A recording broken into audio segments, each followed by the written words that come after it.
जय हिंद दोस्तों चाइना के बारे में लंबी चौड़ी डिस्कशन आए दिन कहीं ना कहीं चलती रहती है और इस मामले के अंदर कोई ना कोई मामला उठा ही रहता है। और जिस तरीके से दुनिया का ऑर्डर या वर्ल्ड ऑर्डर बदल रहा है आज के दिन अगर देखा जाए तो पूरी दुनिया के लिए चाइना जिस तरीके से खतरा बनता आ रहा है तो अलग अलग स्टेटमेंट्स आ रही हैं, अलग अलग कमेंट्स आ रही हैं। तो एक कमेंट यूनाइटेड नेशंस के अंदर अमेरिका की जो पूर्व एम्बेसडर हैं, पूर्व राजदूत हैं, एक्स एम्बेसडर हैं, फॉर्मर एम्बेसडर हैं, उनकी तरफ से आई है। निकी हेली बहुत जाना माना नाम है। पुराने समय में जब हम प्रिपरेशन करते थे उस टाइम पर भी इनकी स्टेटमेंट्स पढ़ते थे। इंटरनेशनल ऑर्डर, इंटरनेशनल सिस्टम के ऊपर इनकी बहुत अच्छी पकड़ है। उनका एक स्टेटमेंट आया है, उनका ज़बरदस्त स्टेटमेंट आया है और वो असलियत में क्रिटिसिज्म है। उसको बताने से पहले एक छोटी सी इंफॉर्मेशन दोस्तों यही देना चाहूंगा कि हमारा नेक्स्ट वीक एनसीईआरटी कंसेप्टर बैच जो है वो शुरू होने जा रहा है और इसके लिए आप जल्दी से जल्दी रजिस्ट्रेशन करवा सकते हैं। इस एनसीईआरटी कंसेप्टर के द्वारा आप आईएएस पीसीएस की प्रिपरेशन अच्छे लेवल पर कर लेंगे और बेसिक्स क्लियर होने की वजह से आपका पीटी कभी रुकेगा नहीं, मेंस के अंदर आपको प्रॉब्लम होगी नहीं और जो भी करंट अफेयर है उनको जोड़ तोड़ के देख पाएंगे। अब रही बात इसकी फीस की, तो दोस्तों फीस हमने कुछ खास नहीं रखी है। 500 रुपीज़ पर मंथ के अकॉर्डिंग फीस है और इस 500 रुपीज़ पर मंथ में सीधा सीधा असर ये है कि भैया आपकी जेब पे असर नहीं पड़ेगा और हम लोगों को आपको पढ़ाने का मौका मिल जाएगा। तो जल्दी से जल्दी रजिस्ट्रेशन कीजिए, काफ़ी कहीं पीछे ना छूट जाए। अब आ जाते हैं निकी हेली के स्टेटमेंट के ऊपर।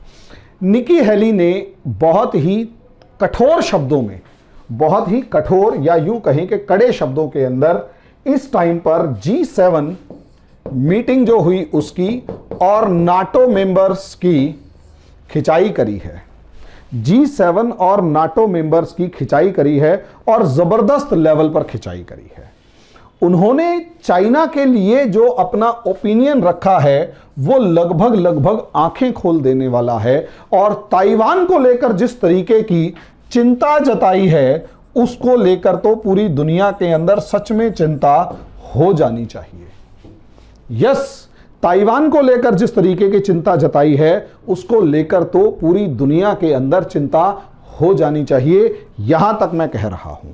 असलियत में मामला समझिए क्या है। जिस तरीके से G7 और नाटो कंट्रीज ने चाइना के बारे में स्टैंड लिया और उस स्टैंड के अंदर उन्होंने ये तो माना कि चाइना दुनिया के लिए एक थ्रेट है, लेकिन खुले तौर पर नहीं माना। खुले तौर पर ना मानकर कहीं ना कहीं गोलमोल शब्दों में जवाब दिया और इस तरीके से जवाब दिया कि ये सिस्टमैटिक चैलेंज है। अब ये सिस्टमैटिक चैलेंज और एक ओपन थ्रेट दोनों में फर्क होता है। सिस्टमैटिक चैलेंज के अलग अलग मतलब निकाले जा सकते हैं, लेकिन ओपन थ्रेट का तो मतलब यह है कि ओपन थ्रेट, बात समझ में आ गई? ओपन थ्रेट का मतलब है कि ओपन थ्रेट। अब यहां पर यही निकी हेली कहती हैं कि आप समझिए, उन्होंने चाइना के राइज और जिस तरीके से स्टेप बाय स्टेप चाइना ने सुपर पावर होने का क्लेम किया और जिस तरीके से उन्होंने ये कहा कि भैया अगर अभी भी समय रहते चाइना को नहीं रोका तो आने वाला वक्त बहुत बुरा है, फिर चाइना को रोकना मुश्किल हो जाएगा। यहां समझिए क्या कहा इन्होंने। कहा चाइना के बारे में कि असलियत में चाइना ने जब अपने देश में ओलंपिक्स ऑर्गेनाइज करवाए, और सच में 2008 या 9 के अंदर ओलंपिक्स ऑर्गेनाइज हुए थे या 10 के अंदर हुए होंगे, ऐसे ही कुछ। ओलंपिक्स जब ऑर्गेनाइज हुए वो चाइना के बीजिंग ओलंपिक्स कहलाते हैं। जब ये बीजिंग ओलंपिक्स हुए और जिस तरीके से चाइना ने पैसा पानी की तरह बहाया और पूरी दुनिया उन ओलंपिक्स की ग्रैंड क्लोजर के बारे में जब पूरी दुनिया ने देखा तो वो अचंभे में रह गई। गजब! आप ओपन करके देखिएगा बीजिंग ओलंपिक्स यूट्यूब के ऊपर और जो उसकी फुटेज हैं आपको खुद नजर आएंगी कि किस लेवल पर ऑर्गेनाइजेशन, मतलब किस लेवल पर जो ग्रैंड ओपनिंग हुई थी और ग्रैंड जो उनका मतलब समापन हुआ था वो देखने लायक था। पूरी दुनिया समझे अचंभित रह गई। निकी हेली यही कहती हैं कि वो चाइना का पहला क्लेम था कि now they are super power. पैसे के तौर पर इतना पैसा खर्च किया कि अब पूरी दुनिया को चाइना ने क्लेम किया कि हां, अब चाइना एक सुपर पावर बन चुका है। और जिस तरीके से चाइना ने क्लेम किया कि चाइना सुपर पावर बन चुका है, और उससे अगले ओलंपिक्स में जिस तरीके से चाइना अमेरिका और रशिया को पछाड़ते हुए नंबर 1 पोजीशन पर मेडल्स जीतने से लेकर हर चीज में आगे बढ़ रहा है, वो असलियत में उसके सुपर पावर को क्लेम करने का तरीका है। सुपर पावर को क्लेम करने का एक तरीका तो यह है कि जगहों पर कब्जा करे, एक तरीका यह है कि आपको हर फील्ड में हराए और नीचा दिखाए। यस, सुपर पावर को क्लेम करने का तरीका एक यह भी है कि आपको हर फील्ड में हराए और नीचा दिखाए। और यह एक्सपीरियंस यूएसए को पहले भी हो चुका है, जब वो कोल्ड वॉर के दौरान यूएसएसआर से भिड़ता था और दोनों के दोनों देश एक दूसरे से ज्यादा मेडल्स जीतने की होड़ में दिन रात एक करते थे। यहां चाइना इन दोनों देशों को पछाड़कर नंबर 1 बनने का मतलब यह है कि वो सुपर पावर बन चुका है। अब यहां निकी हेली क्वेश्चन मार्क उठाती हैं कि आप समझिए, उसकी स्टेज ये है कि वो पूरी दुनिया के अंदर तो डोमिनेंस कर ही रहा है, लेकिन असली नजर उसकी ताइवान में है। और जो 2 साल का उसका जो प्लान है कि अगले 2 साल में ताइवान के ऊपर वो कब्जा कर लेगा। तो इस सिचुएशन को उन्होंने बहुत ही इशारों में समझाया कि ताइवान पर कब्जा करना और कह के कब्जा करना, और जिस तरीके से हांगकांग का हाल किया, तिब्बत का हाल किया, शिनजियांग का हाल किया, और पूरी दुनिया देखती रह गई। वो ताइवान से पहले यही किया ना, हांगकांग की दुर्गति कर दी पूरे 2 साल तक। 2018-19 तक पूरा प्रोटेस्ट इस लेवल पर था कि कुछ कहने की हद नहीं। शिनजियांग के अंदर पूरी दुनिया क्रिटिसिज्म के अलावा क्या कर पा रही है पता नहीं। तब तिब्बत के अंदर पूरी दुनिया क्या कर पा रही है पता नहीं। जबरदस्त लेवल पर चाइना जो है वो पूरी दुनिया को ठेंगा दिखाकर आगे बढ़ रहा है, और पूरी दुनिया उसके अंदर कुछ नहीं कर पा रही। अब यहां निकी हेली यही कहती हैं कि इसका अगला टारगेट पूरी दुनिया की स्ट्रेंथ को देखने का है, ताइवान। हांगकांग प्रोटेस्ट्स में चाइना ने जिस तरीके से ब्रूटली उनको दबाया, जितनी बर्बरता से हांगकांग प्रोटेस्ट्स को दबाया, जितनी बर्बरता से, जितनी ब्रूटैलिटी से चाइना ने ताइवान के वो हांगकांग के प्रोटेस्ट को दबाया, और पूरी दुनिया सिर्फ और सिर्फ क्रिटिसाइज करती रही, कुछ नहीं करती रही। चाइना ने पूरी दुनिया के पेशेंस को देखा और ये कहा इनके बस की कुछ नहीं है, और हांगकांग को उसने डंके की चोट पे मिला लिया। उसके बाद चाइना अगला जो स्टेप यूज कर रहा है, और वो ये यूज कर रहा है ताइवान को, कि टाइम दे दिया कि 2 साल में मैं ताइवान पर कब्जा करूंगा, हिंट्स में।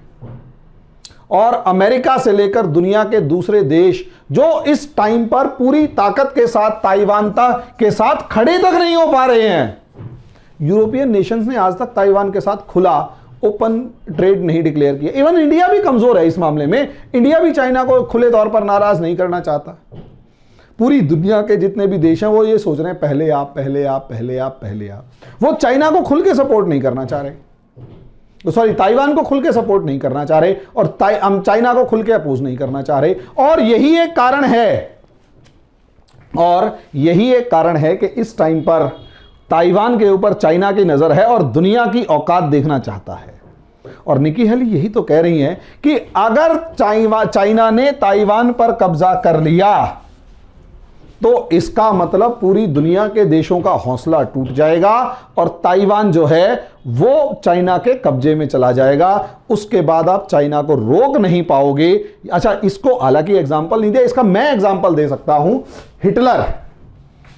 हिटलर ने ब्रिटेन और फ्रांस, सेकेंड वर्ल्ड वॉर क्यों हुआ? सेकेंड वर्ल्ड वॉर इसलिए हुआ क्योंकि ब्रिटेन और फ्रांस ने टाइम रहते, ब्रिटेन, फ्रांस और अमेरिका, इन तीनों ने टाइम रहते हिटलर को नहीं रोका। ये कहीं ना कहीं अपनी वॉर की प्रैक्टिस तो कर ही रहे थे, लेकिन अपनी प्रॉब्लम्स को डिसॉल्व करने की कोशिश भी कर रहे थे। और इन्होंने ये मानना शुरू कर रखा था कि शायद हिटलर मान जाए, शायद हिटलर मान जाए, शायद हिटलर मान जाए। जब चाइना को हांगकांग दिया गया 1998-99 के अंदर, वो अमेरिका और ब्रिटेन की सबसे बड़ी गलती थी। हांगकांग देने का मतलब ही नहीं बैठता था और इन्होंने दिया। और हांगकांग देने के बाद चाइना से एक उम्मीद की गई कि हांगकांग के ऊपर ये कब्जा नहीं करेगा और हांगकांग को उसकी लिबर्टी दिए रखेगा। उसने नहीं दी। वन स्टेट टू सिस्टम्स का जो प्लान था, वन स्टेट टू सिस्टम्स का जो वादा था, तोड़ दिया। दुनिया ने क्या कर लिया? यही चीज हिटलर ने किया था। हिटलर ने कहा मुझे ऑस्ट्रिया चाहिए। हिटलर की सेना ऑस्ट्रिया में घुस गई। उसने कहा मुझे सुडेटनलैंड चाहिए, चेकोस्लोवाकिया का। पता लगा जर्मनी को कहा हिटलर को कि ठीक है तू चेकोस्लोवाकिया का सुडेटनलैंड ले ले। उसने पूरे चेकोस्लोवाकिया पे कब्जा कर लिया। ये रियलिटी है। उसे खुश करने की कोशिश की जा रही थी कि किसी तरीके से हिटलर जो है वो शांत रहे, लड़ाई ना करे।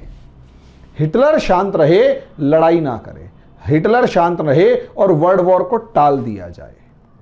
खुश करने की कोशिश।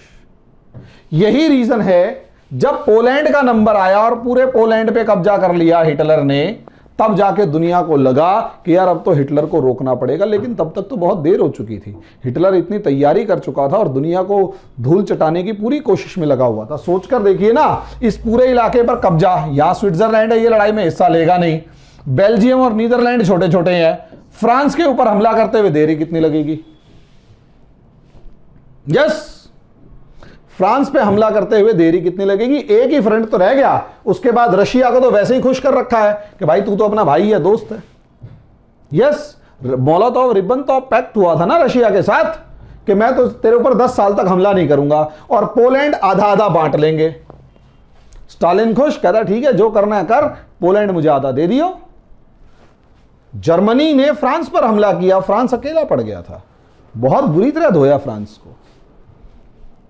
टाइम रहते अपने आप को नहीं संभाला, समय रहते अपने आप को नहीं संभाला। यह सबसे बड़ी सिचुएशन थी। समय रहते अगर अपने आप को संभाल लिया होता तो ये हालात नहीं बनते। समय रहते अगर अपने आप को संभाल लिया होता तो ये हालात कभी भी नहीं बनते। अब हुआ क्या? Xinjiang, Tibet, Taiwan. अब ताइवान के ऊपर चिंता है और दुनिया अभी भी ताइवान पे स्टैंड नहीं ले पा रही। अगर ताइवान पे चाइना कब्जा करने में कामयाब हो जाता है और जिस तरीके से कभी 25 फाइटर जेट्स ताइवान के ऊपर घूम रहे हैं, कभी 28 फाइटर जेट्स ताइवान के ऊपर घूम रहे हैं, ना ताइवान कुछ बोल पाता, ना ही अमेरिका कुछ बोल पाता।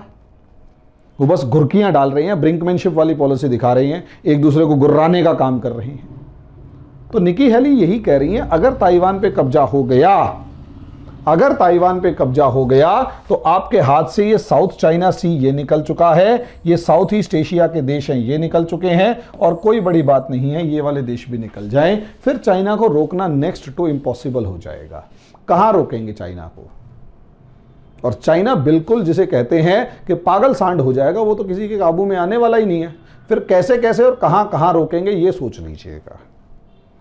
इसलिए जो ये डिस्कशन है, जो ये डिबेट है, उसके ऊपर सोचने वाली बात है, या जो भी इस समय चल रहा है कि इन्होंने इसीलिए इन G7 और नाटो कंट्रीज को क्रिटिसाइज करके ये कहा कि तुम लोग खुल के चाइना के खिलाफ खड़े क्यों नहीं होते, अपनी कौन सी प्रॉब्लम्स में ऐसे फंसे हुए हो जो डिसीजन नहीं ले रहे, और चाइना लगातार आगे बढ़ रहा है।